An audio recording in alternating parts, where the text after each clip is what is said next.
Hello, everyone. There is a lot of news that has come up recently, some of it direct consequences of COVID. The big news that will affect a lot of people are fee hikes. Yes, those fee hikes are coming. It was recently announced that USCIS has actually asked Congress for a $1.2 billion bailout, which is not shocking since the entity almost runs entirely on application fees. In recent times, due to the strict administration policies and now due to COVID, applications to USCIS have reduced, leading to a shortage of funds.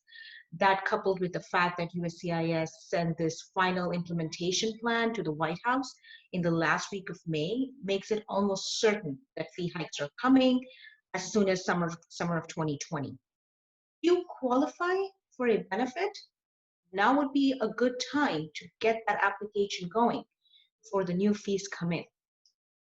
Other COVID-related immigration policies, Brazil has now been added to the travel ban, which was earlier imposed on China and the Schengen countries. USCIS offices are reopening across the country in phases, of course. The news that we have coming out of the New York field offices is the first phase will cover the naturalization ceremonies, and then it will move on to in-person interviews. So more news regarding the reopenings is coming out every day. Some good news.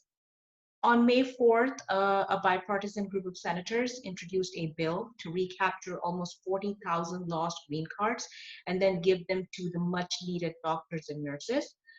This Healthcare Workforce Resilience Act would speed the ability of foreign-born healthcare workers to become lawful permanent residents of the United States and allow them to assist in responding to the COVID-19 pandemic.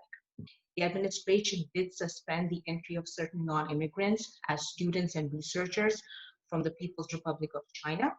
And that brings me to what I want to cover mainly in this video, the PRC ban. Now, according to the press release on May 29, People's Republic of China is engaged in a campaign to acquire sensitive United States technologies and intellectual property, bolster the modernization and capability of its own military, which is the People's Liberation Army, the PLA. The PRC then uses some Chinese students, this is according to the proclamation, mostly postgraduate students and postdoctorate researchers, operate as collectors of intellectual property. Hence, entry of certain nationals on F and J visas to study or conduct research is determined to be detrimental to the interests of the United States.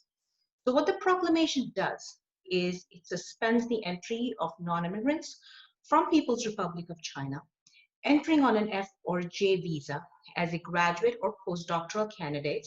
Undergraduates are exempt.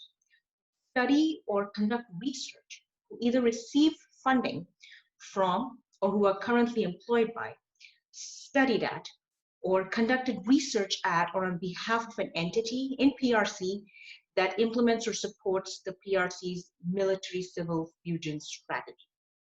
The term military-civil fusion strategy refers to actions by or on behalf of the PRC to use foreign technologies, specifically critical and emerging technologies, to advance its military capabilities.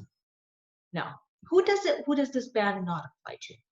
Some of the categories that it doesn't apply to is any lawful permanent resident of the United States, any alien who's the spouse of a United States citizen or lawful permanent resident, any alien who's a member of the United States Armed Forces, and any alien who's a spouse or a child of the member of the United States Armed Forces, any alien who's studying or conducting research in a field involving information that would not contribute to the PRC's military-civil fusion strategy, as determined by the Secretary of State and the Secretary of Homeland Security in consultation with appropriate executive departments. Finally, what about the PRC nationals already in the US? The Secretary of State shall consider under his or her discretion whether nationals of the PRC currently in the US pursuant to F or J visas who otherwise meet the criteria that has been described in this proclamation should have their visas revoked or not.